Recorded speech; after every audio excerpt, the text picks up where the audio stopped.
Buenos días a todos. Hoy está la profesora Flora Céspedes con nosotros, nos va a acompañar.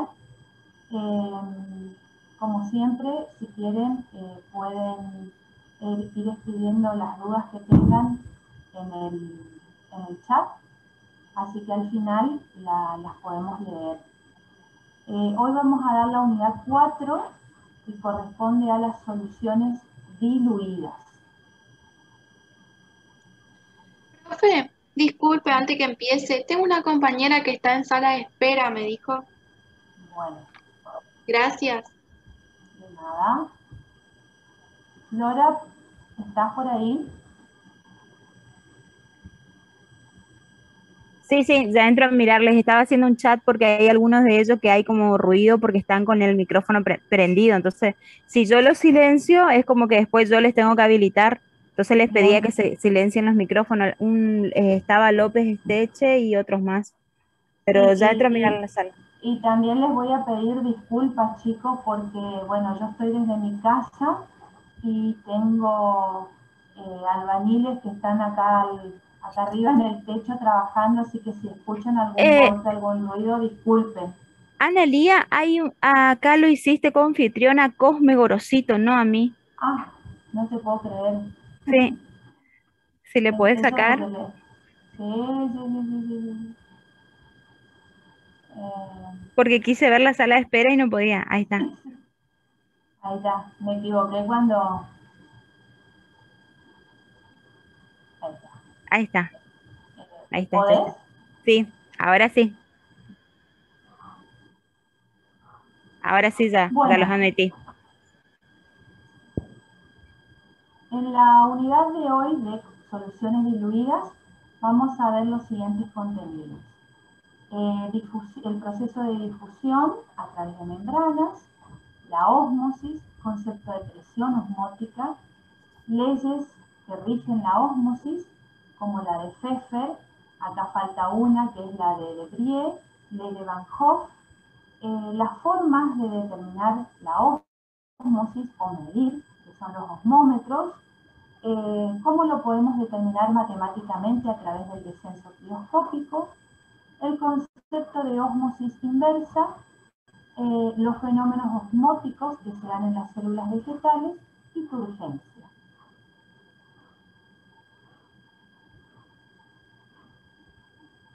¿Qué objetivos perseguimos con esta unidad? Que ustedes logren asimilar el concepto de difusión, interpretar el fenómeno de la ósmosis, distinguir las diferencias entre los tipos de membrana,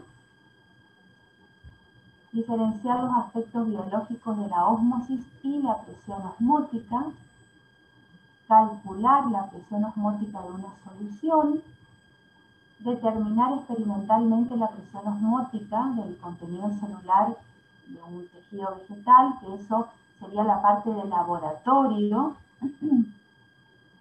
que si bien no lo podemos hacer físicamente o presencialmente, los profesores el año pasado ya armaron un práctico, un laboratorio virtual para que ustedes puedan ver el proceso y resolver problemas de aplicación de presión osmótica utilizando todos los conceptos estudiados. Esta unidad es de vital importancia porque van a retomar los conceptos de difusión y de ósmosis en otras asignaturas, fundamentalmente en fisiología vegetal. ¿Para qué? Para comprender cómo funciona internamente un vegetal, cómo se mueve el agua dentro de los tejidos vegetales, cómo circulan los nutrientes a través de los tejidos vegetales. Bien, esperen que voy a... ¿ah? Bueno, en esta página van a encontrar ustedes, al final, recuérdenmelo, vamos a volver. Acá en esta página van a encontrar los conceptos fundamentales de las propiedades coligativas, porque recuerden, la ósmosis forma parte de las 4 propiedades correlativas, pero por tratarse de soluciones diluidas, la llevamos a una unidad diferente, ¿sí? Pero en esta página van a encontrar conceptos fundamentales y además algunas simulaciones. Bueno, vamos a empezar definiendo qué es la ósmosis, la difusión, ¿sí?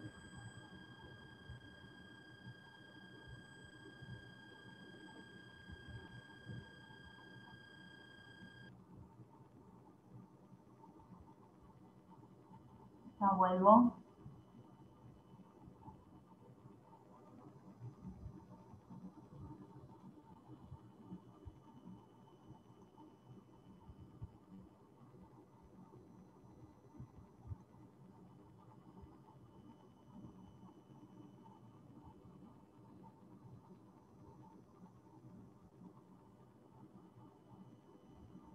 Bueno, el proceso de difusión es un proceso por el cual las moléculas de un sólido, de un líquido o de un gas tienden a alcanzar una distribución homogénea en todo el espacio que tengan. Entonces, veamos acá. Nosotros en este primer recipiente tenemos esferitas rojas y celestes.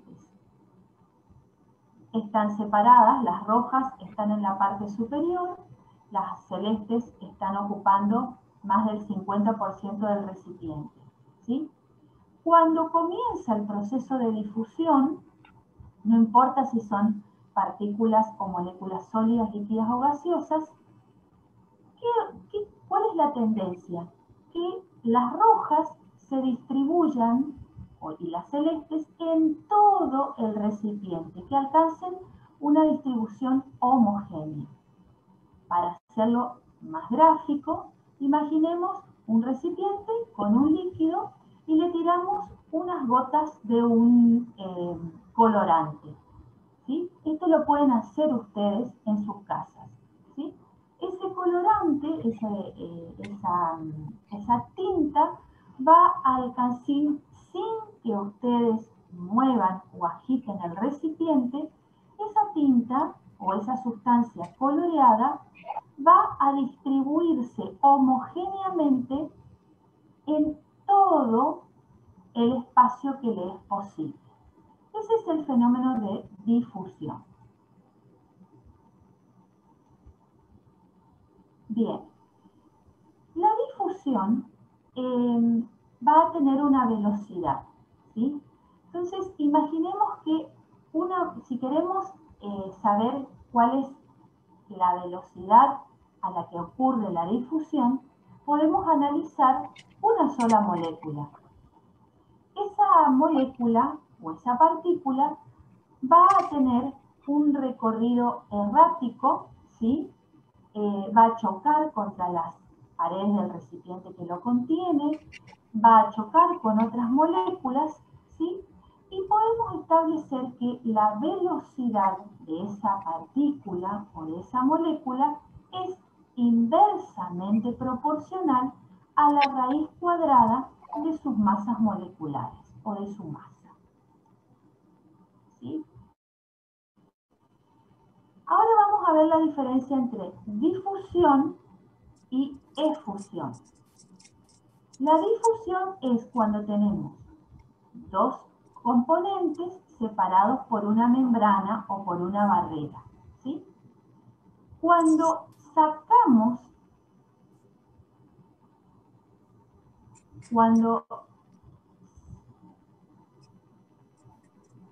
eliminamos la barrera que los separa, ¿qué va a ocurrir? Los gases, en este caso hidrógeno y nitrógeno, tienden a difundirse, es decir, a distribuirse homogéneamente en todo el espacio que dispone, ¿sí?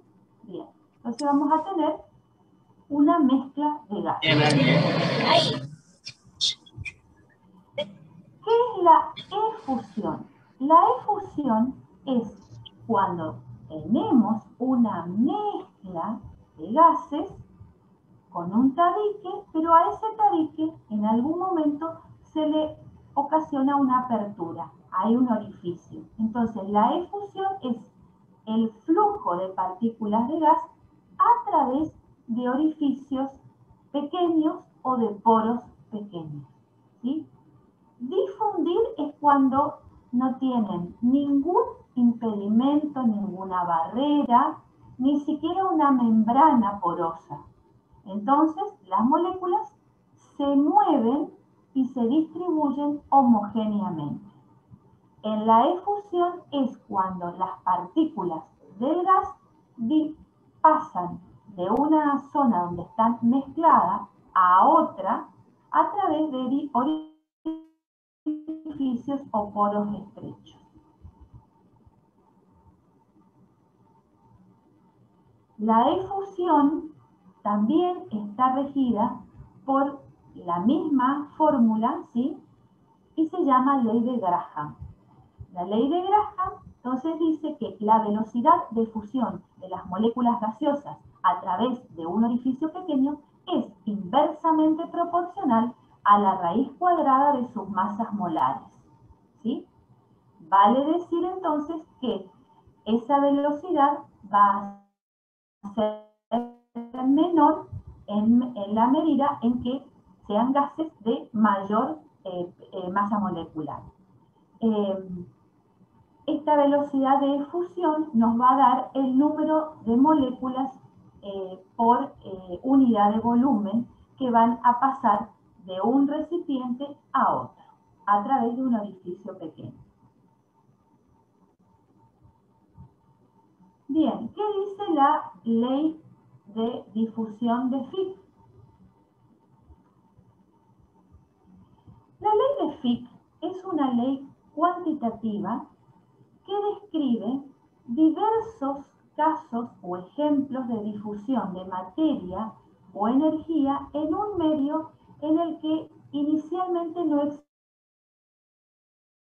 químico ni equilibrio térmico.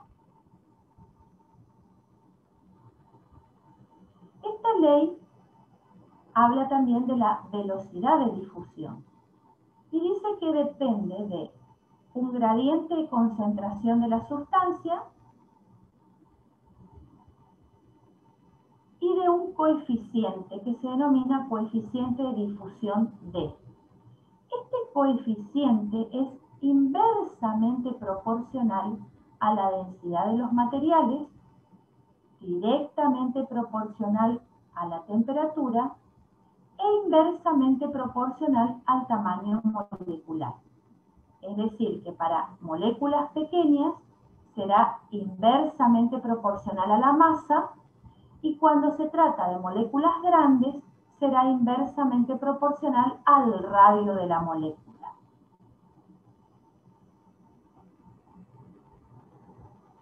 ¿Cuál es la expresión matemática de la ley de Fick? Va a ser igual a la diferencial de masa sobre la diferencial de tiempo, ¿sí? Que representa la velocidad a la que una cierta, en realidad son los moles de soluto, cruzan esa barrera o ese plano que tienen en un tiempo t. Decíamos que era directamente proporcional a un coeficiente de difusión d, directamente proporcional al área de la membrana e inversamente proporcional o directamente proporcional al gradiente o relación entre los moles por centímetro sobre litro, o sea, la concentración de la sustancia.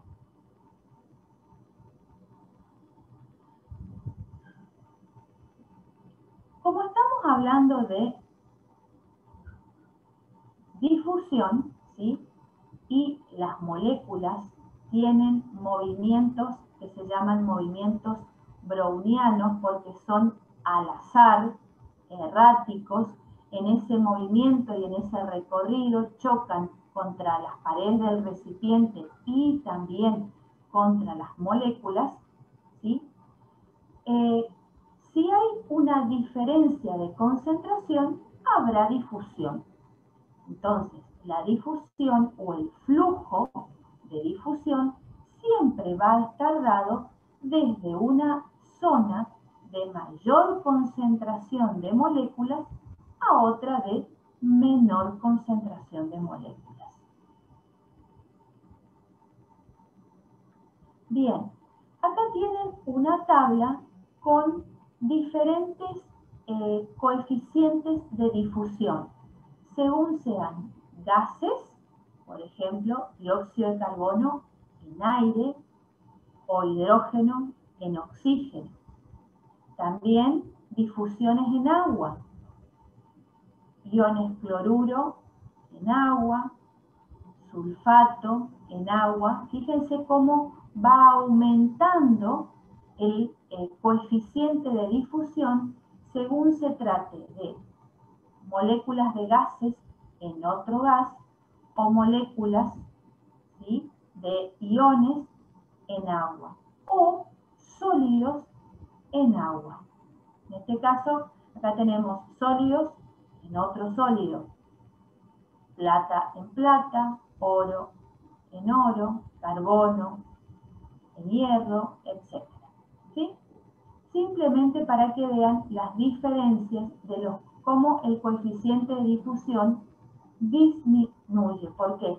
Porque acá tenemos un coeficiente de difusión de 0,17 centímetros cuadrados por segundo. Pero cuando vamos a una difusión en sólidos, fíjense cómo se achica el número.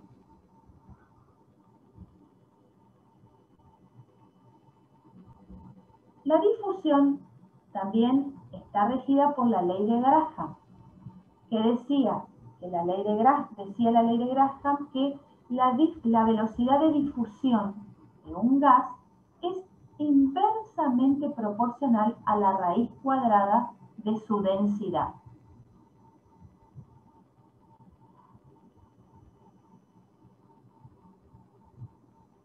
A mayor densidad, le costará mucho más difundir al gas, o sea que su velocidad de difusión será menor. Entonces, si tenemos dos gases, ¿sí?, la velocidad 1 sobre la velocidad 2 va a ser igual a la raíz cuadrada del peso molecular del gas 2 sobre la raíz cuadrada de la masa molecular o peso molecular del gas 1. ¿Por qué? Porque son inversamente proporcionales para los gases. Bien, ¿qué pasa ahora? Esto es para poder entender qué es lo que ocurre en la ósmosis, ¿sí? Cuando entremos en ósmosis, también va a haber una difusión, pero esta es una difusión a través de membranas. Antes de entrar en el proceso, vamos a reconocer los tipos de membranas con los que nos podemos encontrar. Tenemos membranas impermeables, semipermeables, dialíticas, permeables o totalmente permeables. Una membrana impermeable son aquellas que no dejan pasar ni soluto ni solvente. No pasa absolutamente nada.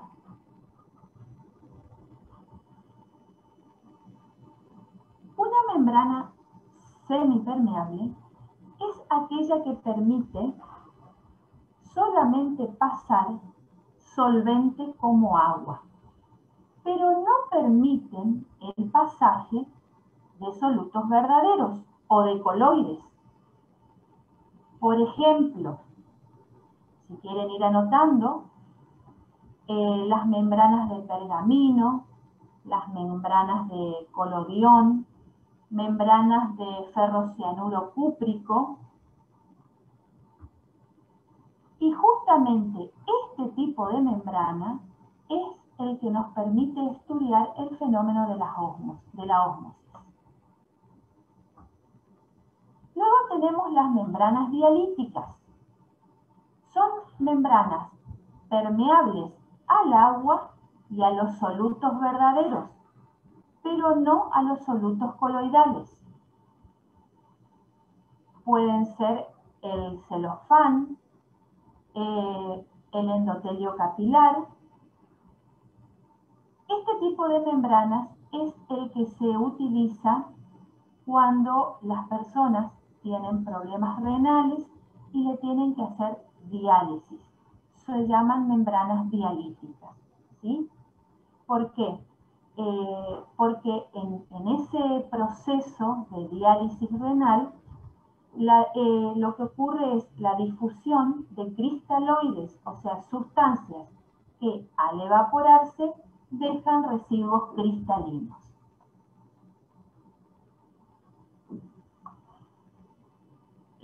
Si bien pasa solvente, las partículas pequeñas que atraviesan la membrana son de bajo peso molecular y siempre se va a realizar a favor de gradiente de concentración. O sea, esta zona tiene mayor concentración que esta zona. Entonces, va a difundir solvente, pero también van a difundir las partículas de bajo peso molecular. Y finalmente tenemos las membranas permeables, aquellas que permiten el paso de solventes y de disoluciones verdaderas y coloidales, pero que son impermeables a las dispersiones groseras. Por ejemplo, un papel de filtro, las membranas de arcilla o de arena. Podemos decir también que la presencia de membranas entre dos medios determina ciertas restricciones en el proceso de difusión de las sustancias. En los tejidos vegetales nos vamos a encontrar con membranas biológicas, ¿sí? Estas van a tener diferente grado de permeabilidad. También podemos hablar de que puede haber membranas de permeabilidad selectiva. Bien, entremos ahora en el proceso de la ósmosis. ¿Qué es la ósmosis? Y esto es importante que escuchen bien para que cuando estudien, se les pregunte, lo digan correctamente.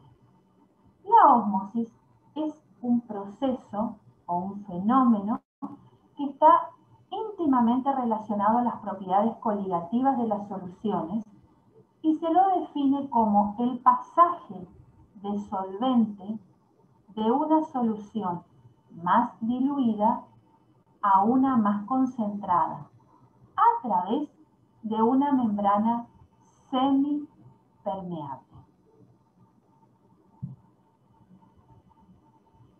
Otros autores definen a la ósmosis como la difusión de líquidos a través de una membrana semipermeable.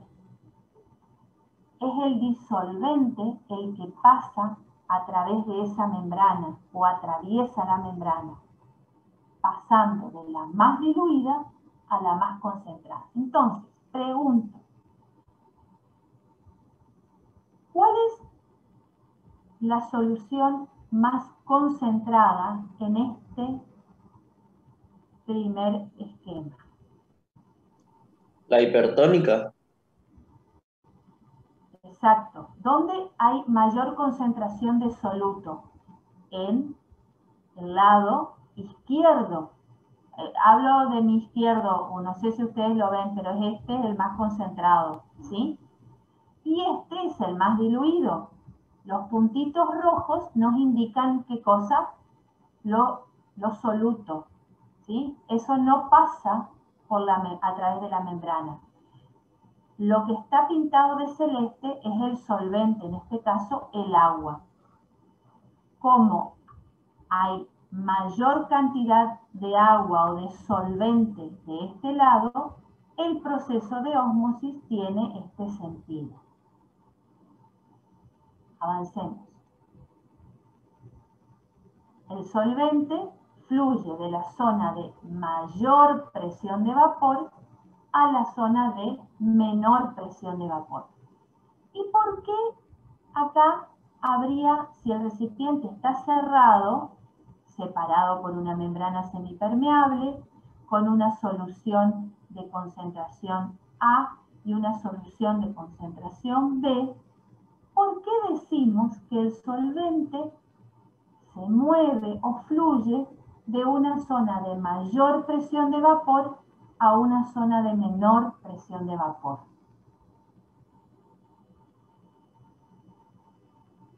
¿Por qué acá hay mayor presión de vapor que acá? Eso lo vimos en la clase pasada, propiedades coligativas.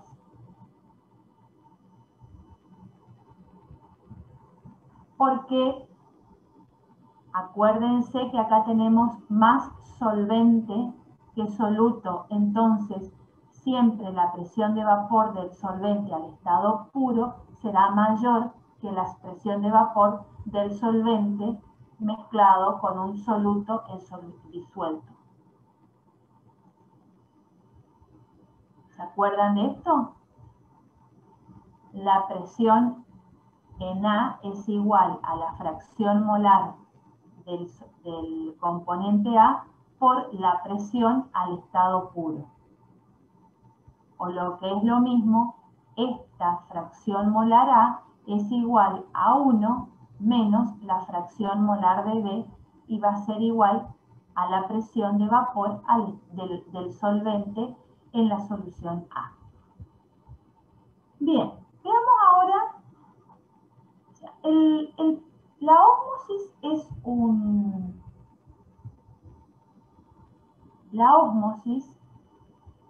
es un proceso, ¿sí?, que ocurre naturalmente cuando hay una membrana semipermeable.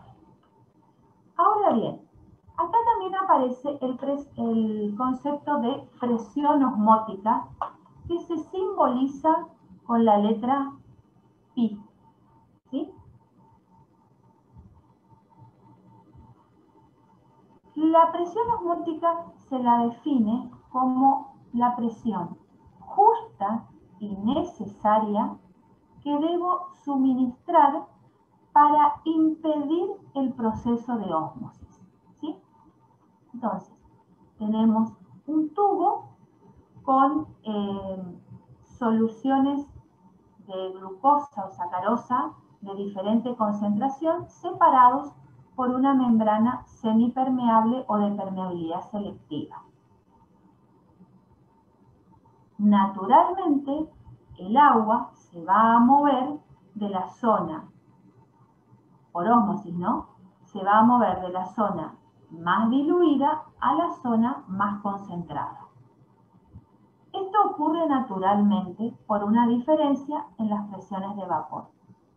Si yo no quiero que ocurra este proceso, tengo que aplicar una presión del otro lado del tubo de manera que siempre los volúmenes queden iguales para evitar el pasaje de solvente de este lado a este lado del tubo. Esa fuerza, acuérdense, presión es fuerza sobre área. Entonces, esa fuerza que yo aplique, ¿sí?, en el área o la sección considerada, va a ser la presión osmótica. La presión osmótica está regida por leyes, ¿sí? Estas leyes se denominan leyes de la ósmosis o leyes que rigen el fenómeno osmótico. Son 3 leyes. Una es, el primero que estudió fue Pfeffer y estableció 2 postulados para su ley.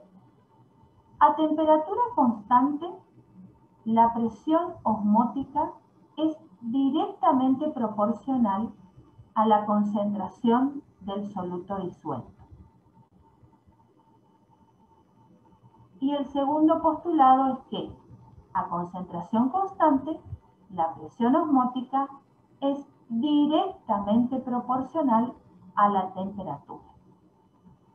Entonces, a ver, habiendo estado en la clase de unidad 3, donde vimos las propiedades coligativas, vimos 3, ¿sí? Dijimos que una de las propiedades coligativas es la ósmosis. ¿Por qué Pfeffer establece esto de la concentración del soluto? La ósmosis es una propiedad coligativa, ¿por qué causa? Me tomo el mate y ustedes contestan.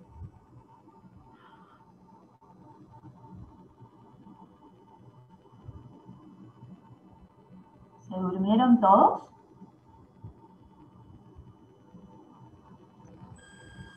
¿Quién puede contestar por qué la ósmosis es una propiedad coligativa? ¿De qué depende? ¿De la naturaleza del soluto o de la cantidad de partículas presentes en la solución?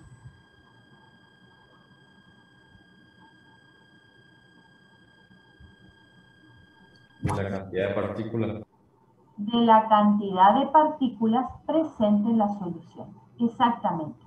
Entonces, si yo mantengo constante la temperatura, la presión osmótica va a aumentar en la medida en que, o la ósmosis va a aumentar en la medida en que aumente la concentración. Y si mantengo constante la concentración, ¿sí?, la presión osmótica va a variar proporcionalmente a cómo varíe la temperatura. Eso es lo que dice Pfeffer.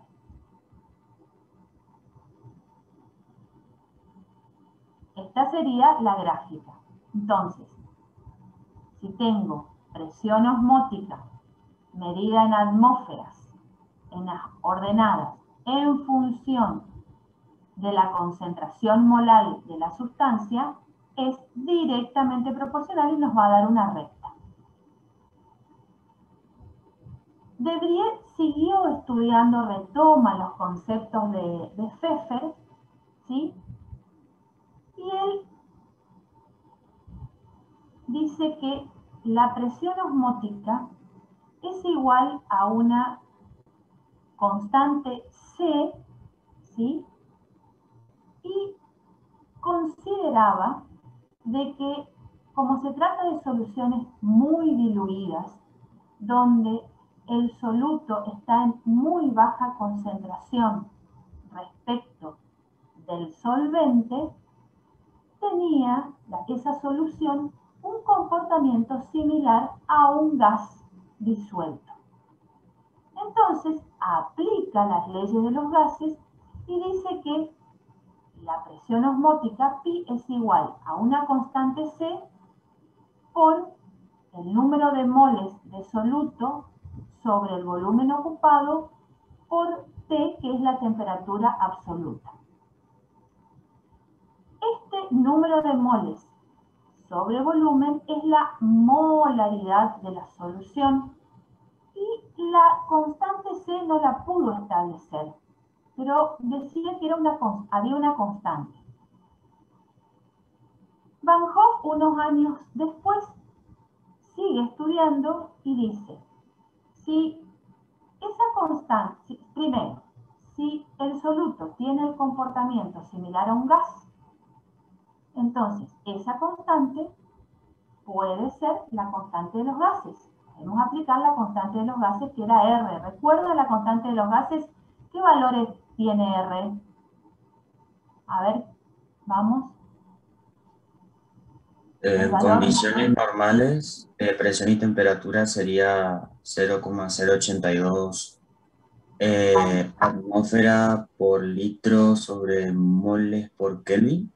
Perfecto, muy bien. Entonces, la C va a ser nuestra constante R.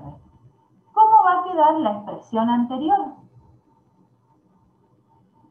que la presión osmótica de una solución diluida va a ser igual a R por M por T, donde R es la constante de los gases, como dijo su compañero, M es la molaridad de la solución y T es la temperatura absoluta en Kelvin.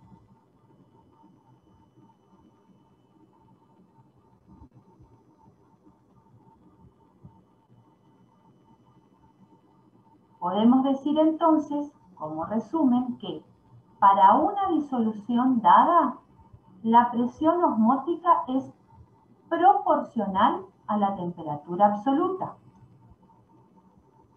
A igualdad de temperatura, es proporcional a la concentración molar de soluto.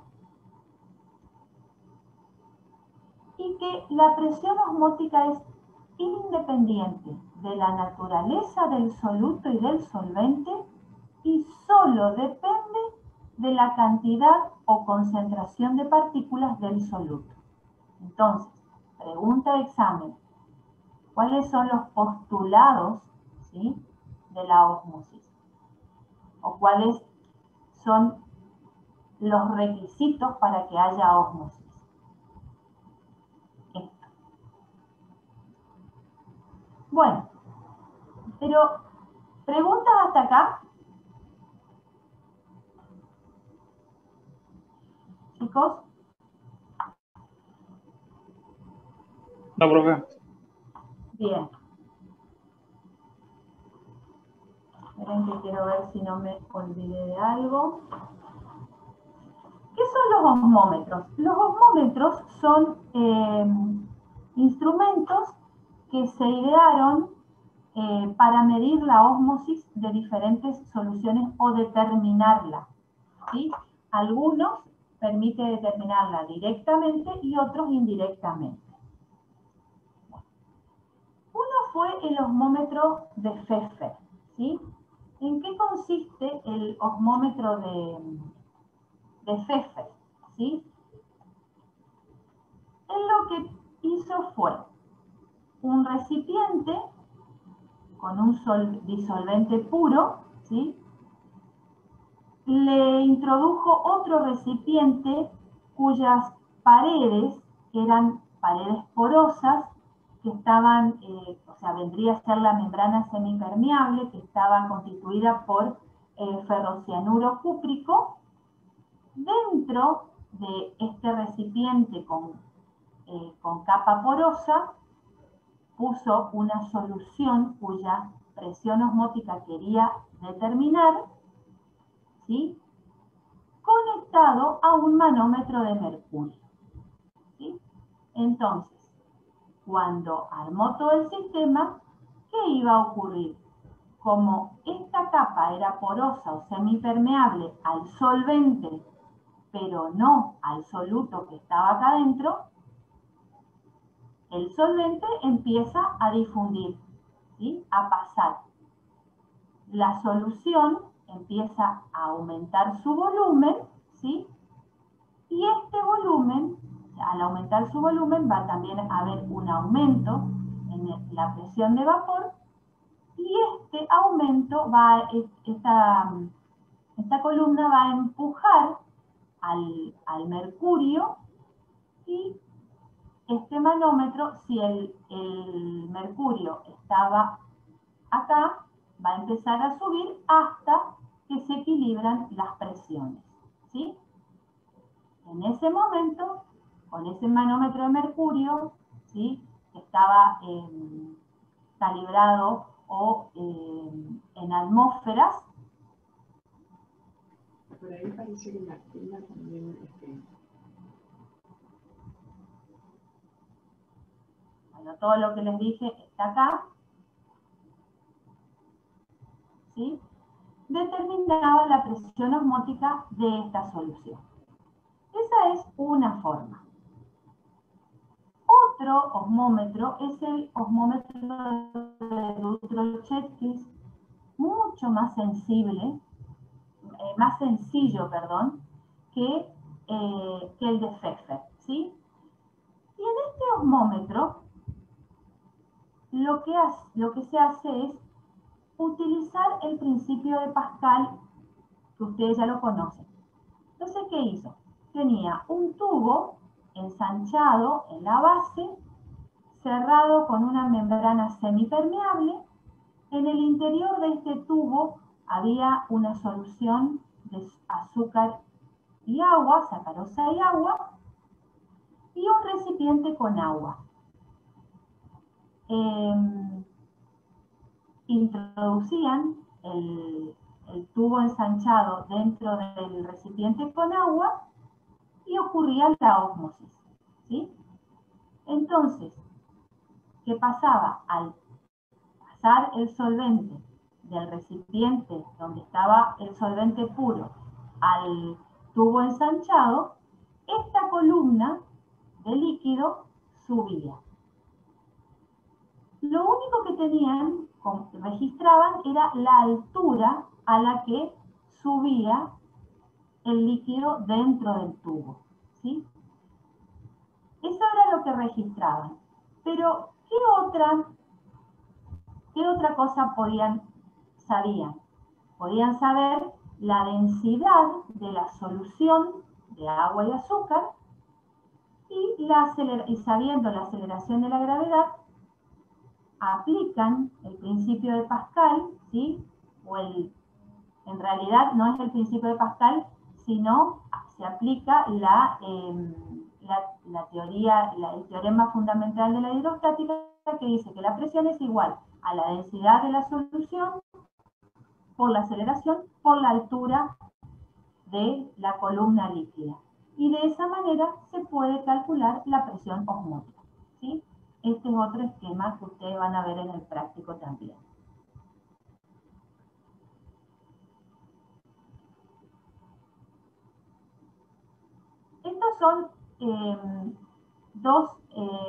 Estos son dos formas de determinar la presión osmótica, directa o cuasi indirectamente. Ahora, más adelante vamos a ver otra forma de determinar o calcular la presión osmótica.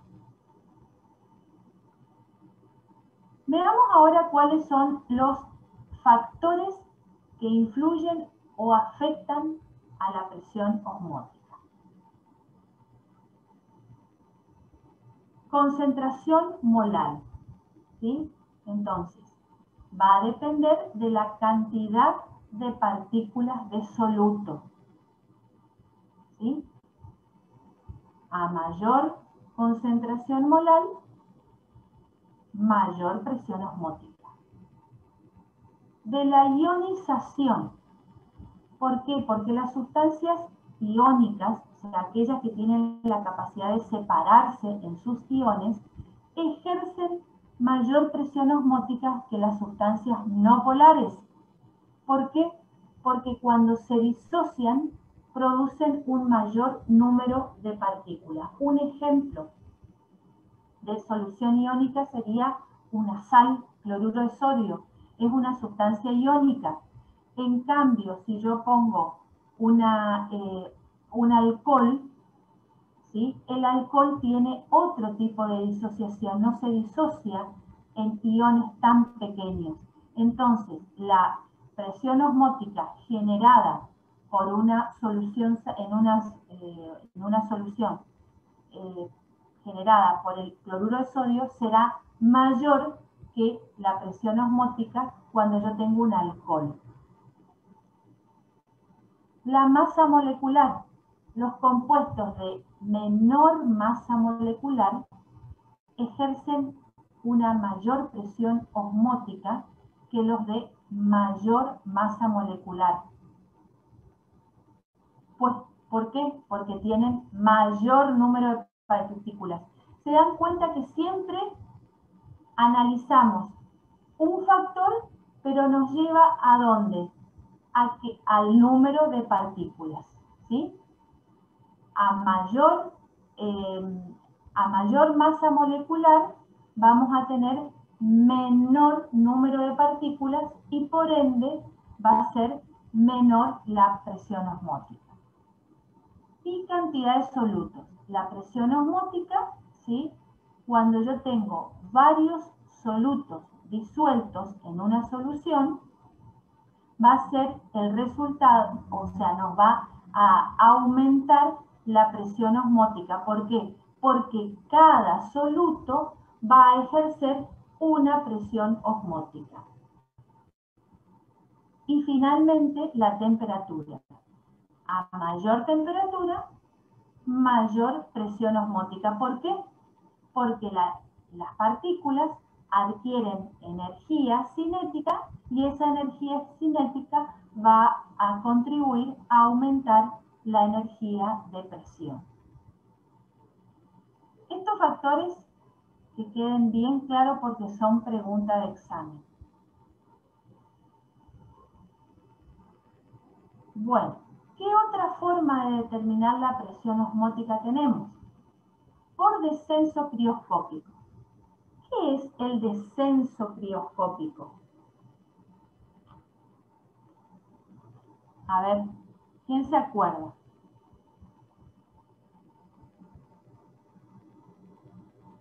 ¿Los dormía a todos? Chicos, ¿quién se acuerda lo que es el descenso crioscópico? Lo vimos la clase pasada.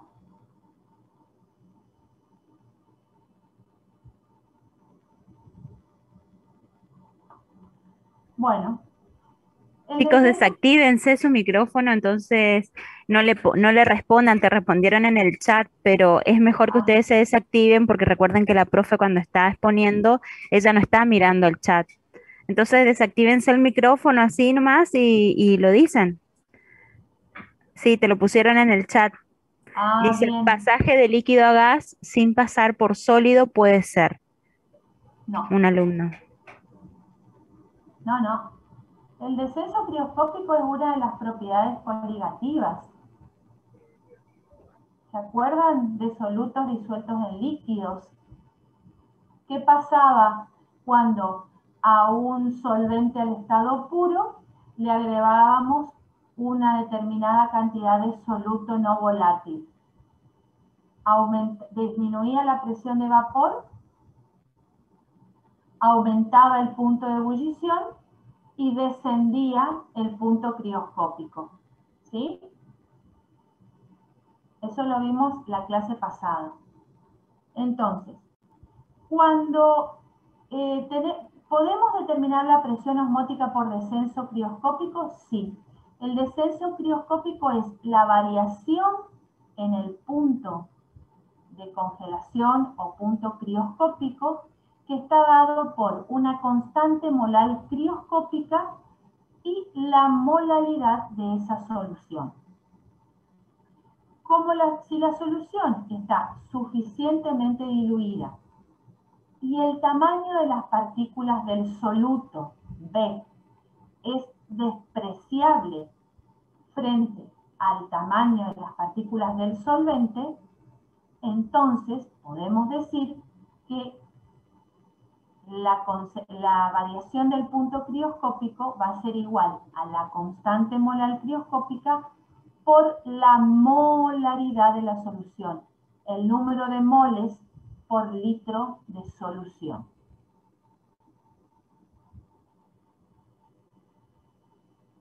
Para una concentración 1 molar, la molaridad es de 1 mol por litro. Entonces podemos decir que la variación en el punto crioscópico es igual a la constante molar crioscópica. Si se trata de agua como solvente, la constante molar crioscópica del agua es de 1,86. Las soluciones acuosas se congelan a temperaturas menores a menos 1,86 grados centígrados.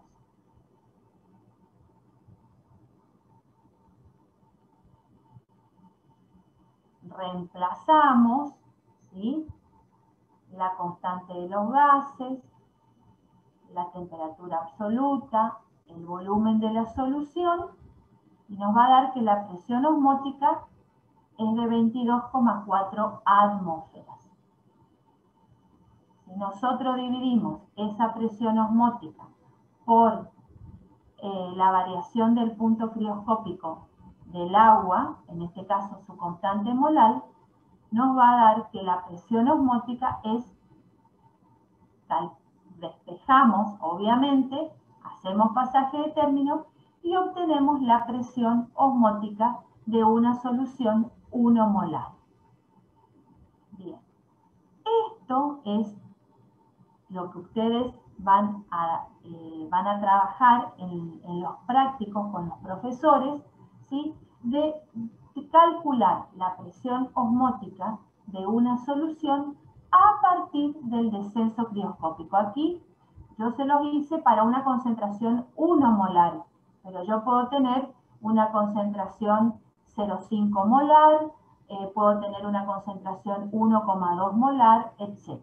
Eso van a hacer en el práctico.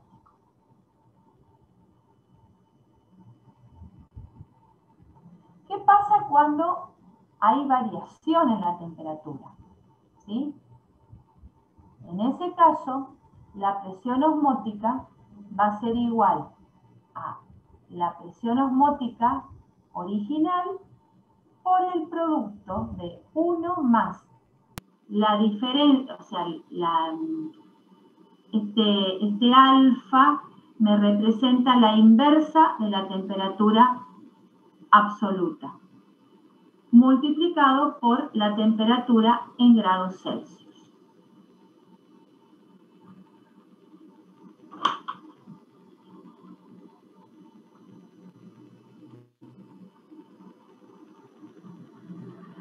¿Podemos aumentar el proceso de ósmosis? Sí. Si bien la ósmosis es un proceso que ocurre espontáneamente, cuando tenemos diferencia de concentración o tenemos soluciones diluidas separadas por una membrana semipermeable, ¿sí? Podemos a su vez provocar el movimiento de las moléculas de solvente, en este caso de agua, cuando aplicamos un campo eléctrico al medio poroso o a la membrana semipermeable. ¿Y por qué ocurre eso? Recordemos, ¿sí? Que el agua es un dipolo, está parcialmente tiene un polo positivo y un polo negativo. Entonces, cuando aplicamos una diferencia de potencial, se obtiene un desplazamiento del líquido de uno a otro lado de la membrana. Entonces, imaginemos un tubo en una membrana semipermeable, ¿sí? Con una solución, ¿sí? Aplicamos 2 barras o 2 electrodos, están conectados a una fuente que genera corriente eléctrica, entonces vamos a tener un electrodo positivo y un electrodo negativo. Al aplicar esa diferencia de presión, va a haber una orientación y va a ocurrir el fenómeno de la electroósmosis. Esta electroósmosis la medimos a través de la velocidad, ¿sí? Que adquiere el líquido para un gradiente determinado de un potencial que está expresado en voltios por centímetro. Entonces, la velocidad de la electroósmosis está dado por psi, que es la diferencia de potencial entre el líquido y la membrana. Esa diferencia de potencial se establece por la presencia de los 2 electrodos. D, que es la constante dieléctrica del líquido. Recuerden que cada líquido tiene una constante dieléctrica.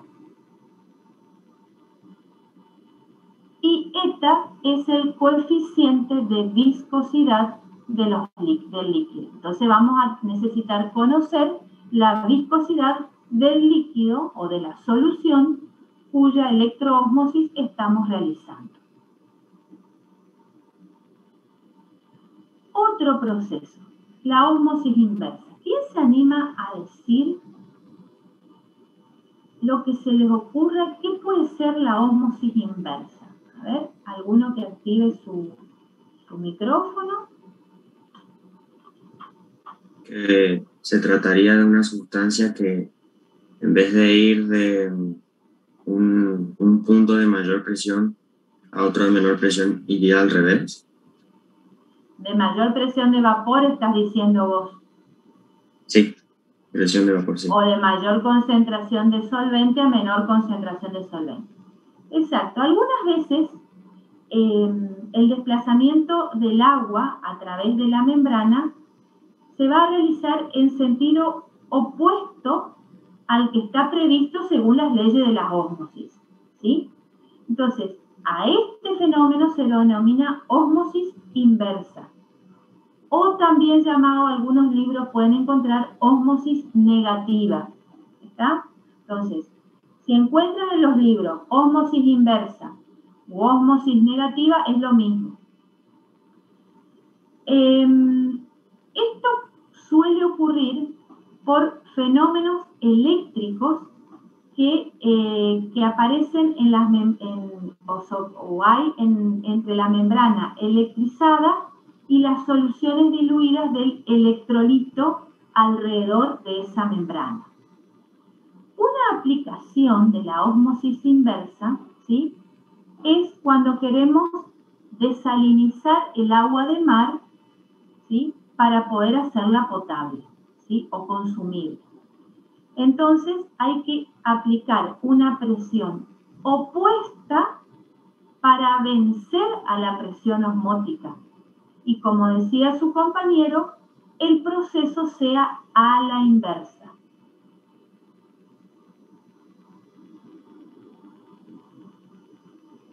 Entonces,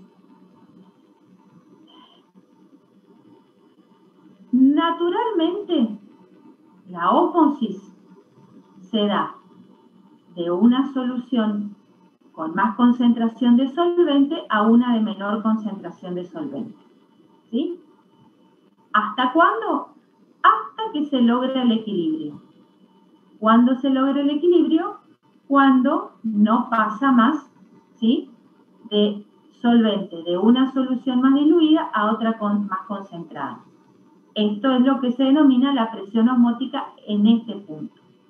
Ahora bien, si yo conozco esta presión osmótica, que es cuando se establece el equilibrio, si yo aplico esa presión y un poco más en el otro recipiente, voy a obtener la ósmosis inversa. Entonces, voy a lograr hacer pasar solvente de la solución más concentrada a la solución más diluida. Esto no solo se utiliza para potabilización de agua de mar, sino también para descontaminación de aguas. Y no nos vayamos al mar nosotros que estamos acá en plena llanura y estamos lejos del mar. Pensemos en las zonas del interior de la provincia del Chaco, Santiago del Estero, algunas zonas de Formosa, por ejemplo, norte de la provincia de Santa Fe, donde no hay red de agua potable y se realizan pozos para extraer agua para riego, para consumo humano o consumo de ganado. Se hace un análisis y resulta que son aguas con alto contenido de sales. Actualmente hay en el mercado pequeños equipos de ósmosis inversa, ¿sí?, que permiten descontaminizar o desalinizar esa agua que disponible, agua subterránea disponible para riego, para consumo humano o de ganado, ¿sí? Por ejemplo, hablando del agua de mar, es la presión osmótica del agua de mar es de 30 atmósferas, ¿sí? Esa es la presión que debería aplicarse a la solución para impedir, o sea, si esto fuese agua de mar, tendría que aplicarle una presión de 30 atmósferas, ¿sí?, a este tubo para impedir el pasaje de agua de acá a acá. Con 30 atmósferas, ¿sí?, impido. Si aplico un poco más de presión, voy a permitir más de 30 atmósferas que pase solvente de la zona más oscura a la zona más clara.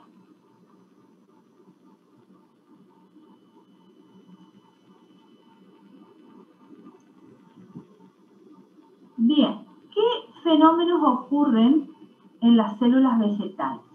¿Hay una relación? Sí, hay una relación y es importante. En las células, ¿sí?, no vamos a diferenciar todavía entre células vegetales y animales. Las células tienen una membrana, ¿sí?, que se llama membrana plasmática. Esta membrana podría considerarse como semipermeable y es aquella la que permite que las células tengan o permanezcan en equilibrio osmótico con los líquidos o las soluciones que las rodean. ¿Sí? Entonces, imaginemos que esta es una célula, ¿sí?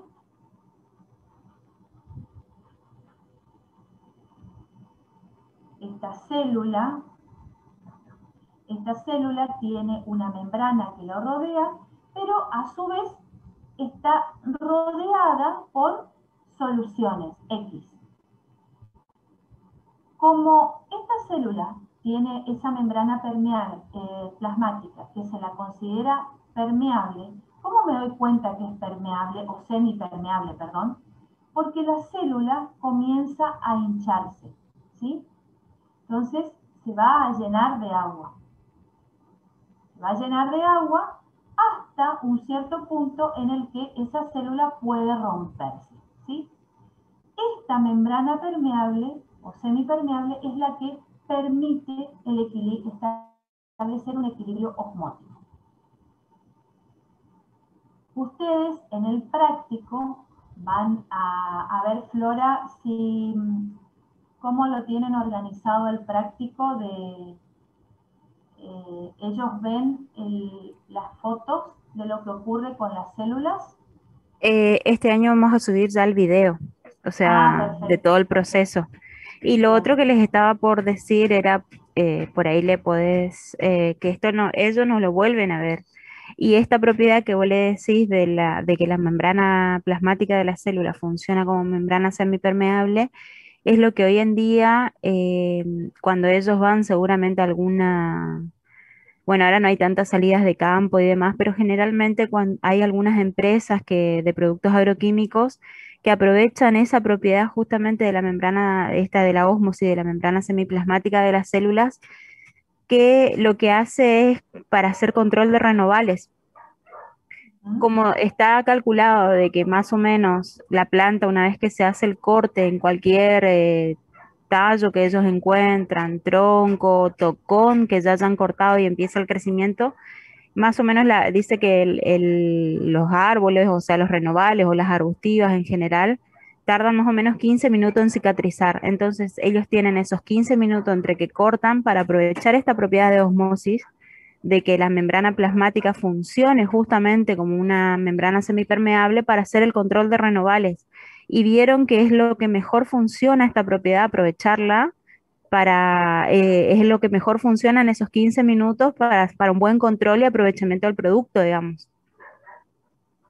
Eso es... Claro, eso estamos hablando cuando, por ejemplo, tenemos en el campo, queremos sacar los aromitos, ¿sí? Que sabemos que los aromitos son una plaga y si tenemos un campo que es ganadero y necesitamos poner pasturas, se pueden cortar y ahí en ese momento, o sea, ni bien se corta, ya hay que poner el producto. Eso es lo que le está explicando la profesora para la eliminación, luego de sacar el Para que el producto funcione realmente y mate el campo, el aromito, digamos. el arbusto. Estamos hablando del aromito porque es una especie invasora, muy invasora en los campos, y tiene una raíz profunda, son tallos muy duros, y cuando hay que pasar un implemento agrícola para, eh, para hacer una siembra de pasturas, por ejemplo, si se trata de un campo ganadero, puede romper los implementos agrícolas. Entonces, en esos 15 minutos, o sea, el trabajo sería, una persona va cortando, ¿sí? Con un machete, con un hacha, Una motosierra o una también, motosierra, ¿sí? Según el grosor, y otra persona viene atrás con la mochila con producto. con el producto pulverizador, que generalmente además se le pone, tiene un colorante para darnos cuenta dónde aplicamos y dónde no se aplicó también. ¿Se entendió eso? Y eso es algo tan importante porque eso se van a dar cuenta el día que ustedes estén cerca de 5.º año, porque van a empezar a ir a estos recorridos que hacen las empresas, a veces para promocionar su producto, y eso es algo muy interesante que no lo van a volver a ver. Lo ven ahora con nosotros en Física 2 y no lo ven después a esto.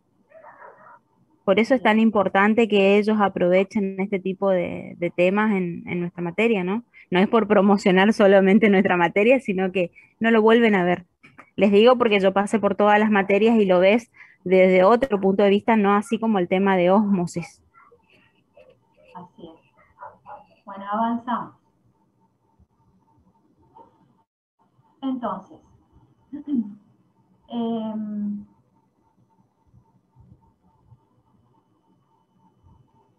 ¿qué pasa en la célula animal? La célula animal tiene la capacidad de bombear solutos, ¿sí? O sea, el transporte es activo, pero volvemos un poquito para atrás. Entonces, estas son células normales, ¿sí? Cuando a estas células se las coloca en una solución de agua destilada, como dice acá, podemos considerar que esta es una solución hipotónica. ¿Qué quiere decir? ¿Qué va a pasar si las células están contenidas en un recipiente, las colocamos en un recipiente donde solo hay agua destilada? Va a pasar agua al interior de la célula, ¿sí? Por ósmosis, porque la membrana plasmática es semipermeable. Las células se van a hinchar, ¿sí? Van a poner turgente y pueden llegar a estallar. Ahora, ¿qué pasa cuando estas mismas células las ponemos en una solución salina, concentrada, donde la solución es hipertónica? ¿Sí?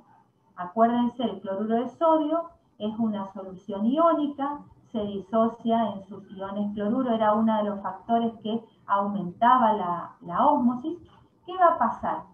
El agua presente, el solvente presente en el interior de las células, va a salir hacia el exterior, ¿sí?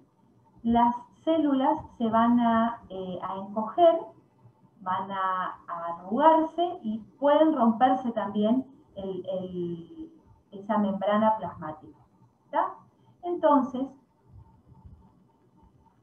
algunas células, según la naturaleza, van a tener distintos sistemas de autorregulación que les otorga una cierta estabilidad, ¿sí? Por ejemplo, en la célula animal bombean solutos. O sea, ¿qué significa que bombeen? Tienen un transporte activo, eso lo van a ver mucho mejor en fisiología vegetal, en el último trimestre. Sacan iones al exterior de la célula, ¿sí? De manera de equilibrar el contenido dentro y fuera de la célula. ¿Qué pasa en la célula vegetal? Tienen una pared celular que es más rígida y que tolera importantes diferencias osmóticas, ¿sí? Entonces, la célula vegetal tiene la pared celular y la membrana plasmática. En tanto que los organismos unicelulares, como el paramecio, ellos tienen lo que se denominan vacuolas pulsátiles, ¿sí? Que lo que hacen es que ese exceso de agua, ¿sí?, que ingresa por ósmosis, lo descargan en el exterior a través de esa vacuola pulsátil. Esto lo van a encontrar muy bien en los libros también. Bueno, veamos ahora, centrémonos, como decía la profesora, en lo que es la célula vegetal, ¿sí? ¿Qué pasa con la célula vegetal? Tiene la pared celular, la membrana plasmática, ¿sí?, el citoplasma con una gran vacuola y el núcleo de la célula. Entonces, cuando la solución es isosmótica, es decir, la solución a la que someto el tejido tiene igual presión osmótica que el líquido intracelular, el volumen de la célula no se va a modificar. Ahora yo puedo poner la célula en una solución, ¿sí?, de mayor o de menor presión osmótica. En el caso de que lo coloque en una solución salina, esa solución tiene mayor presión osmótica que el contenido celular, o sea, la solución es hiperosmótica. ¿Qué ocurre? El contenido celular se encoge por el pasaje de agua desde el interior de la célula hacia afuera, hacia la solución exterior. Este proceso se denomina plasmólisis.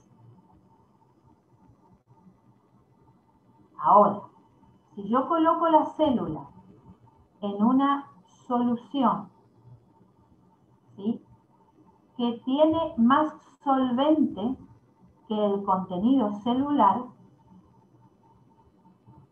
que sería, este es el caso, se produce un incremento del volumen de las células, ¿sí?, se hincha. Esto se denomina como desplasmólisis y la célula está turgente o hinchada. Y la solución es hipoosmótica. ¿Se entiende eso?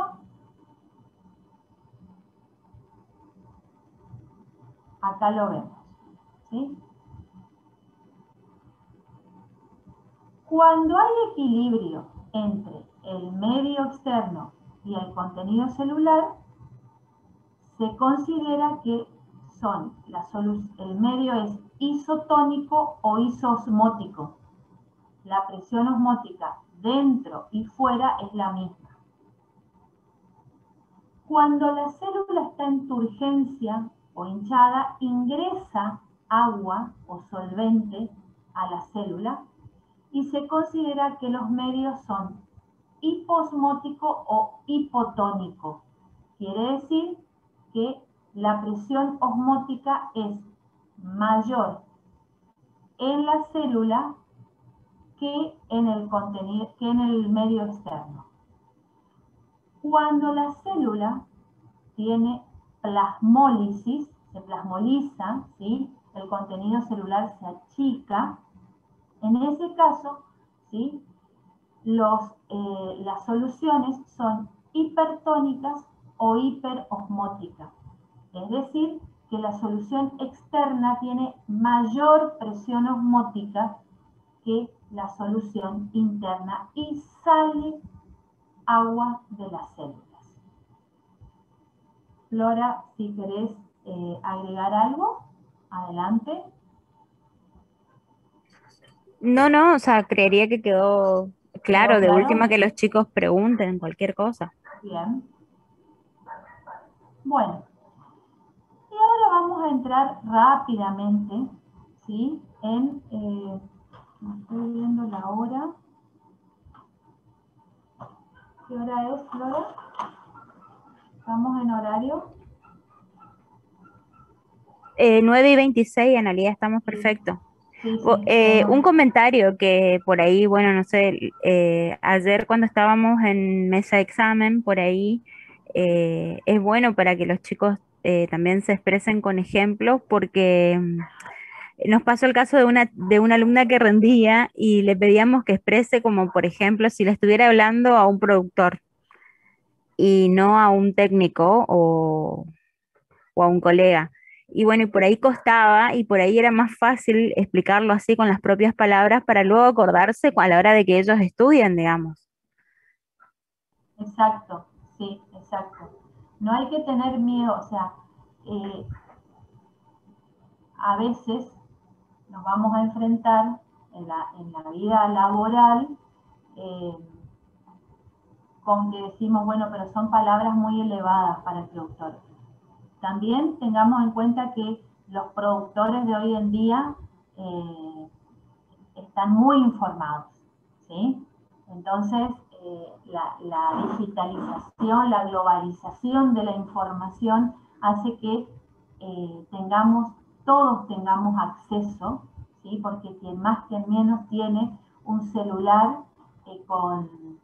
conectado a internet y le permite bajar información, leer. Entonces, los productores, la gente que trabaja en el campo hoy en día, está muy informado y correctamente. Así que, pero lo mismo tenemos que a veces explicar algunas cosas con palabras sencillas.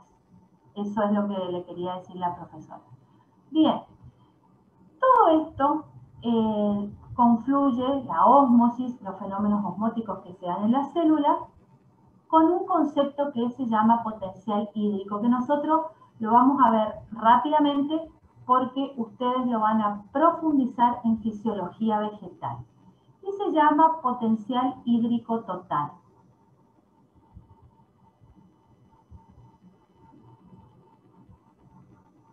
Esperen que no me funciona el... Analía, mientras tanto, si no te molesta, dijo, voy a hacer un anuncio por el tema de mañana, de que por favor ellos que tienen los contactos de sus compañeros y demás, igual el aviso va a estar en la página. Como ya no funciona bien el Zoom, mañana la clase va a ser por Zoom. Sí, la clase de problemas, la serie número 3 van a ver mañana. Así Bien, que es el perfecto. mismo que ellos accedieron ahora para entrar a la clase de teoría. Mismo, ¿cómo es? Mismo ID y misma contraseña.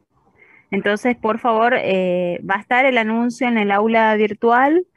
De todas maneras, nosotros por mañana van a deshabilitar, va a estar deshabilitado el enlace al Meet. Así que no se desesperen ni nada, sino que simplemente es para que ustedes se vean obligados a entrar por el Zoom. Entonces la clase la damos por el Zoom, el de práctico mañana. Y es por este mismo, esperen chicos que perdí. Es con el mismo ID y con la misma Con mi contraseña. computadora ya.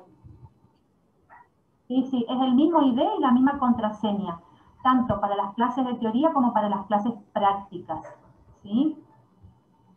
Por el mismo que entraron hoy, recuerden por favor, y esto ya déjenlo establecido porque ustedes entran al Zoom de distintas cátedras, nombre y apellido y también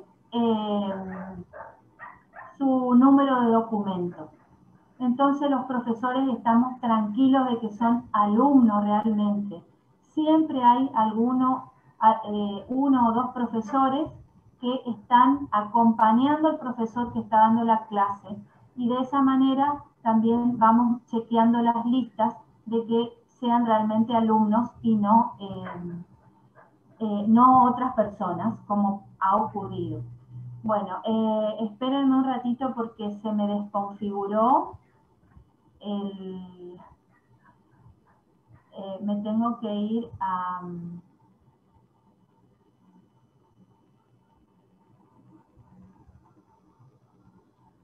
buscar de nuevo mi PowerPoint.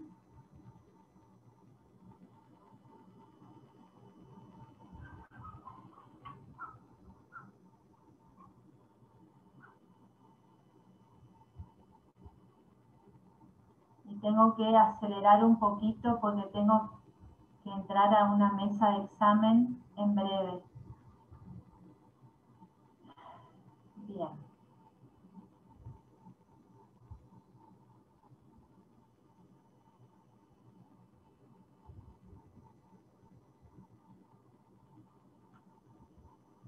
No ven la pantalla, ¿no? No, Ana, no se ve. No, se me desconfiguró de nuevo el...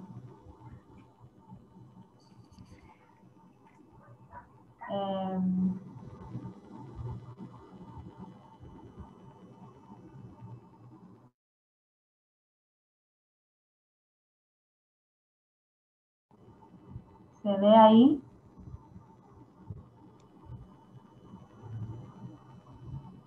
¿Se ve la pantalla? No, todavía no, profe. Dice que está compartiendo, pero no. Ahí Ahora sí. está. Bueno, yo les cuento que no veo nada.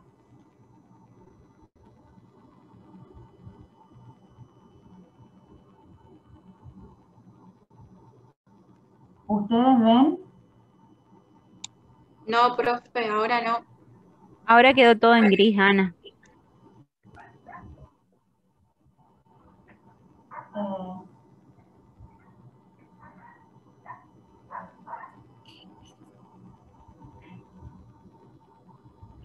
A ver, voy de nuevo.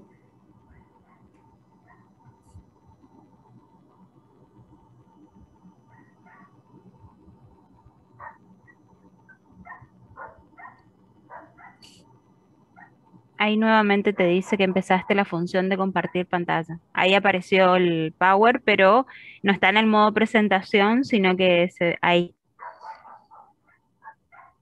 Está en el otro formato, sí, pero a mí se me... Voy a tratar... De última, en ese formato igual se puede ver, ¿eh? Se aprecia bastante bien. Sí, lo que pasa es que a mí se me desconecta, no sé por qué entra en conflicto.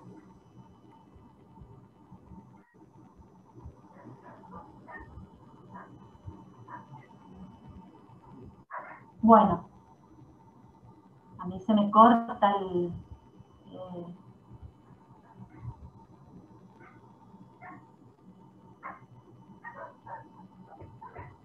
bueno, el potencial... se me corta la pantalla.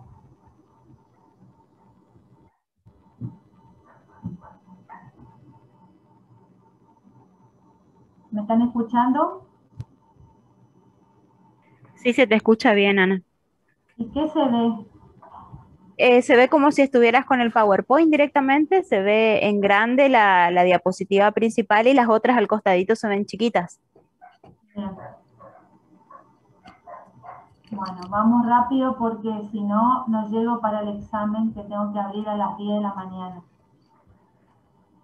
El potencial hídrico total, entonces, es la energía libre por mol de agua, es decir, la capacidad que tiene el agua de realizar trabajo, ¿sí? Para el agua pura, ese potencial hídrico es de 0 y es menor en la célula vegetal. El potencial hídrico va a estar dado por el potencial osmótico o presión osmótica, por el potencial de presión, por el potencial matricial y el potencial gravitacional, o debido a la altura. El potencial osmótico, que es la reducción de esa energía libre del agua o de la capacidad de realizar trabajo debido a la presencia de solutos. ¿Cuándo se hace importante o adquiere importancia? Cuando el solvente, en este caso el agua, está separado por una membrana semipermeable, que es lo que ocurre en las células. El potencial osmótico siempre su valor es negativo, es 0 para el agua pura y es menor cuando presenta solutos. Vale decir que el potencial osmótico va a ser la presión osmótica cambiada de signo o de signo negativo. El potencial de presión es el potencial referido a la presión atmosférica. Puede ser positivo cuando la presión que ejerce la vacuola, ¿sí?, de la célula ejerce sobre la pared celular. También se llama potencial de turgencia o de turgor según los libros. Y es negativo cuando ese potencial disminuye la energía del agua provocada por la matriz del suelo. Este potencial de presión se simboliza con la letra P, que es la presión estática o de turgencia. Puede ser mayor que 0 y se da es la presión en la pared celular propiamente dicha. Es igual a 0 cuando hay una plasmólisis incipiente en la célula vegetal o menor que 0 cuando está turgente o en tensión. El potencial mátrico es la reducción de la energía libre que tiene el agua debido a la tensión superficial del agua, ¿sí?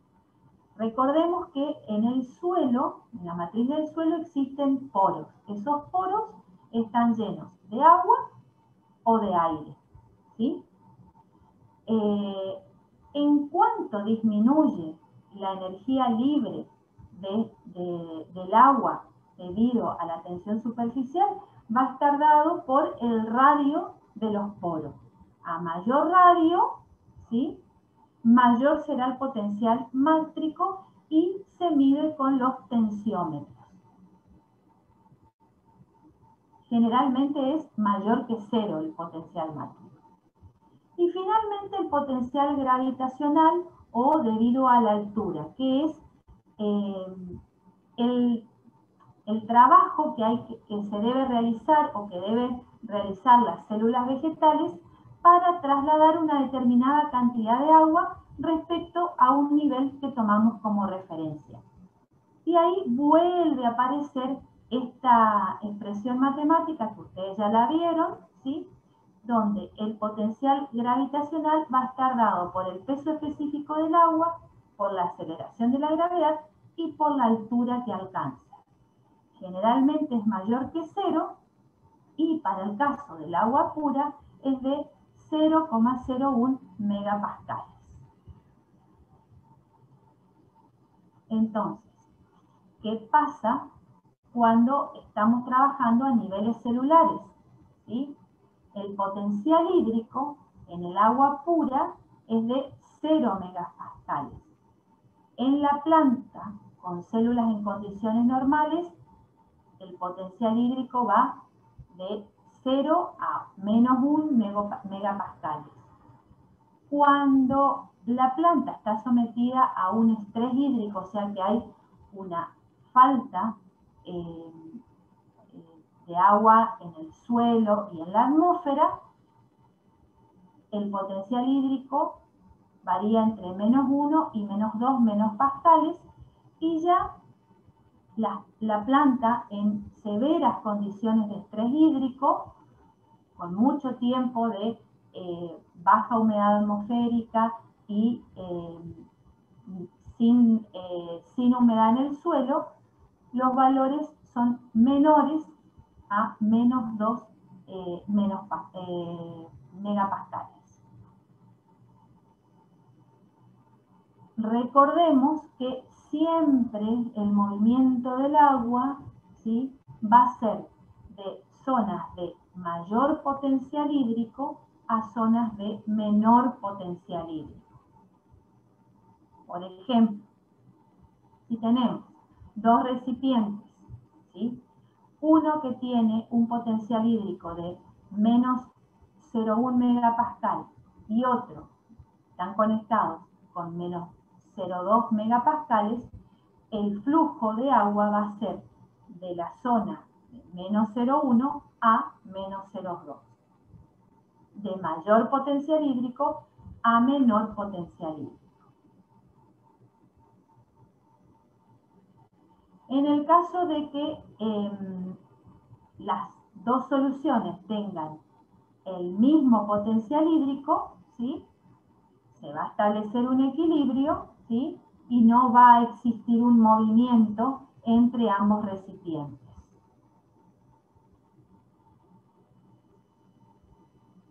Ahora, cuando la solución, ¿sí?, en el caso de una solución que tenga un potencial hídrico muy negativo, puede ser que tienda a absorber agua, ¿sí? En ese caso, se va a desplazar, el agua va a desplazarse desde el vaso de la derecha hacia el vaso de la izquierda, ¿sí?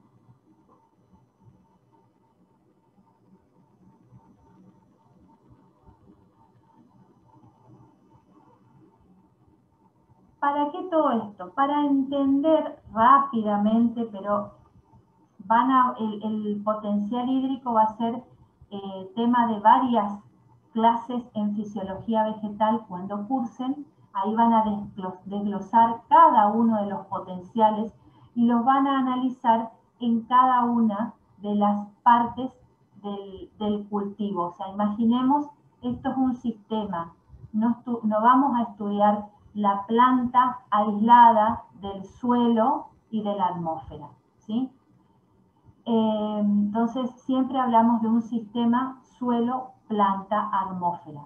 ¿Por qué? Porque el agua en las plantas se mueve por una diferencia de concentración o gradiente de potencial hídrico, que va a estar definido por los poros del suelo, la evapotranspiración que se da tanto en la superficie del suelo como en las hojas del cultivo, en el cultivo mismo, y por la presión atmosférica.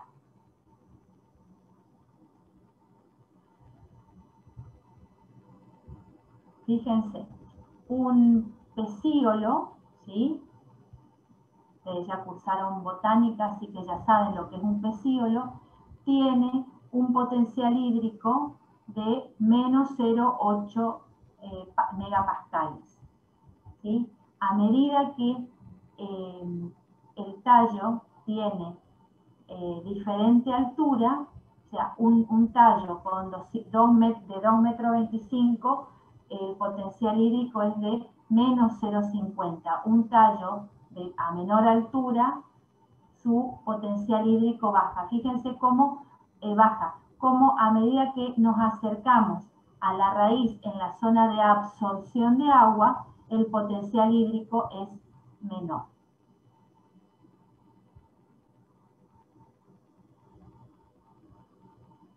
Bien. ¿Cómo se da la absorción del agua por las raíces? Se produce por un gradiente de potencial del suelo a la raíz. Este proceso de absorción es pasivo. ¿Por qué? Porque la transpiración de la planta hace que disminuya el potencial hídrico en el xilema y además los pelos radicales que son abundantes en la zona de las raíces, lo que hacen es amplificar la superficie que dispone la raíz para absorber agua. Entonces, el agua penetrará a la raíz a través de una mayor superficie. Fíjense lo que hace, esta es la raíz, ¿sí? La absorción se hace a través de los pelos absorbentes o pelos radicales.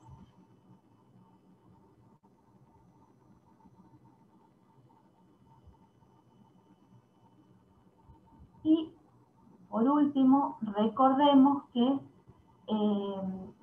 la constitución de la molécula de agua. Acuérdense, es una molécula angular que se forma un dipolo. ¿Por qué? Porque tenemos un átomo de un elemento muy electronegativo unido a dos elementos, a dos átomos de un elemento menos electronegativo. Entonces se genera un dipolo con una zona de mayor densidad de carga eléctrica negativa y una zona de mayor densidad de carga eléctrica positiva.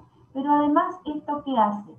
Genera, ¿sí?, los denominados puentes de hidrógeno. Recuerden que estos puentes de hidrógeno no son enlaces propiamente dichos, sino que son fuerzas intermoleculares que permiten mantener unidas las moléculas entre sí.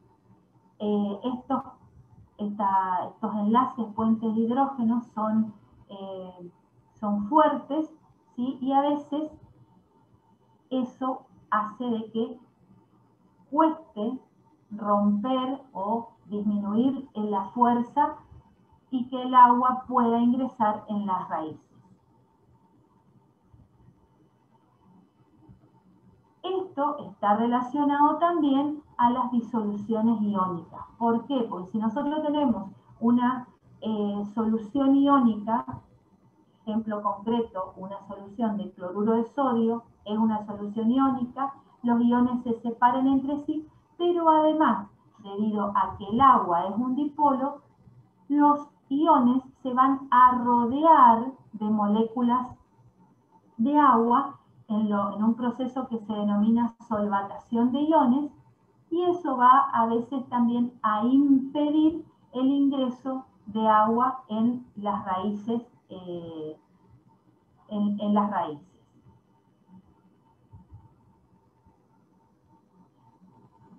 En el caso de las disoluciones moleculares, ¿sí?, como las disoluciones no presentan grupos, no presentan cargas como las soluciones iónicas, sino grupos radicales, como el caso de los aminoácidos, las proteínas, ¿sí? También van a rodearse de cargas, de moléculas de agua que en algunos casos van a impedir, ¿sí?, el ingreso, no va a estar disponible el agua para que ingrese a las raíces. Bien, y con esto, bueno, y acá hay un ejemplo concreto, ¿sí?, de que de algunas especies vegetales que están adaptados a vivir en suelos o en condiciones de altas presiones osmóticas, como son los manglares, que es un sistema propio de las riberas costeras o de la zona del mar, donde recuerden, la presión osmótica del agua del mar es de menos 25 atmósferas, y en este caso pueden tolerar concentraciones de sal en la savia. Lo que hacen es una secreción activa de las sales a nivel de las raíces y las hojas, y pueden remover las sales, tienen la capacidad de sacar sales acumuladas en hojas viejas antes de que se desprendan, y de esa manera pueden mantener un equilibrio y vivir en condiciones de alta salinidad. ¿Está? Bueno, no sé, Flora, si vos querés agregar algo. Creo que estaba clara también ahí. No, solamente que por ahí ellos, aparte, bueno, de ese ejemplo que le mostraste, bueno, ellos van a escuchar después de tanto de cultivos o especies, perdón, cultivares de pasturas que justamente están adaptadas a situaciones salinas, donde otra cosa no crece, esas plantas sí, porque justamente tienen una mayor presión osmótica intracelular. Así es. ¿Qué es lo que ocurre? O sea, le damos un ejemplo extremo como es el manglar, pero lo que les dice la profesora es cierto, o sea, se trata de especies que pueden vivir o subsistir en condiciones de suelos salinos o donde el agua también tiene elevado contenido de sales, ¿sí? Bueno, y la bibliografía puede ser una aconsejada es Devlin, ¿sí? Que es fisiología vegetal, y de paso ya lo van conociendo también para cuando cursen fisiología vegetal, Ricardo, ¿sí? Y el Chang, que ustedes ya lo conocen, de química general e inorgánica.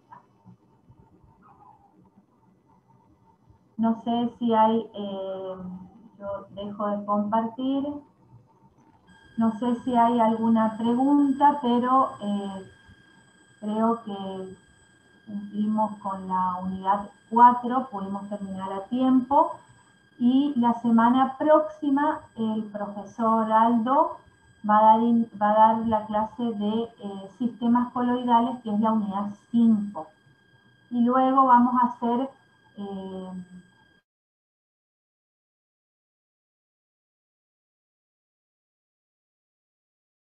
25 de marzo lo vamos a usar para que los profesores, entre todos, demos clase de consulta previa al primer parcial, que es el viernes 26, y que seguramente los profesores de práctico van a explicarles la modalidad del práctico.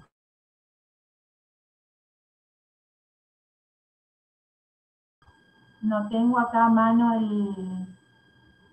el cronograma de clases siguientes.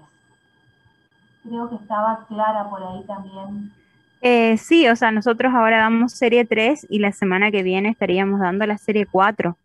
Bien, pero luego, después de la serie 4 ya viene el parcial. El 21 de marzo, sí. ¿El 21? Sí, sí, sí, es el primer parcial y después teníamos el recuperatorio. Así habíamos quedado, me parece. ¿Parcial? Tendríamos que volver de todas maneras, el cronograma de clase está publicado. Ah, bien, El bien, 26 bien. de marzo, creo. Perdón, ahí está, 26, estoy mirando justamente porque no Ahí lo tenía está. abierto. Entonces, el 26 de marzo es el parcial, luego tenemos Semana Santa, ¿sí? Que es 1 y 2 de abril, así que ahí no tenemos, esa semana no tenemos ni teoría, ni práctico, ni nada, y nos reencontramos el 8 de abril, ahí continuamos con la teoría, los profesores, Aldo y el ingeniero y yo, y ustedes continúan con las clases prácticas y el recuperatorio, creo que es Flora. Sí, el recuperatorio. Por favor, acuérdense que mañana entonces por Zoom, chicos. ¿Sabes qué, Flora? Podemos avisar, ¿te parece? Al centro de estudiantes que hagan la publicación. Bueno. Yo, si querés, me encargo de pedir un recordatorio, digamos, sí, sí, sí. Hago un recordatorio. Profe, le pregunto, disculpe, le pregunto entonces, ¿sería a partir de ahora las clases prácticas sean por Zoom solamente? Sí, viste que nosotros teníamos, la primera clase tuvimos un inconveniente, entonces no estábamos usando el Zoom. Por las dudas tenemos el enlace alternativo al Meet que cuando lo necesitemos se les va a avisar. Por eso es que siempre, tanto yo como los otros profesores, les recordamos que ustedes revisen continuamente el aula. Por lo menos cuando se está acercando la fecha del práctico, a menos que ustedes, o sea, obviamente que están estudiando otras materias y demás, pero entren, vean si hay algún aviso, entonces nosotros podemos estar en contacto continuo, digamos, con ustedes por este tipo de cosas, de que a veces falla un enlace y tener una alternativa. Mañana la clase será por Zoom, mientras que siga funcionando normalmente el enlace, lo seguiremos haciendo así. Dale, profe, gracias. Bien.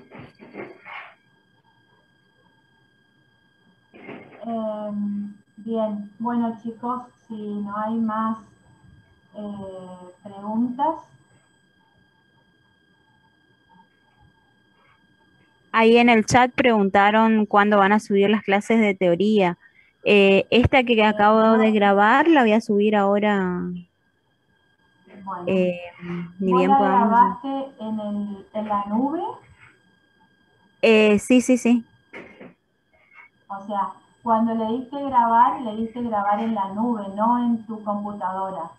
Sí, lo que pasa es que acordate que yo en este momento estoy con problema de acceso al mail de la cátedra, entonces lo que voy a Ya hacer sé, es subir al de ya a la sé, nube de la pero cátedra. porque cuando te da cuando el Zoom le das grabar, Ujú. ay, encima no sé por qué no me aparece. Voy a Pero tener que sí, vamos a subirle el enlace en el chicos, YouTube y lo yo voy pueden. a tener que salir, Flora, urgente, porque mi computadora está colapsando y no tengo examen ahora a las 10 de la mañana de química de nuevo. Ujú. Y lo tengo que Está hacer por perfecto. Zoom. Y bueno, damos por concluido entonces. Bueno, listo. Gracias. Pueden ir saliendo, chicos.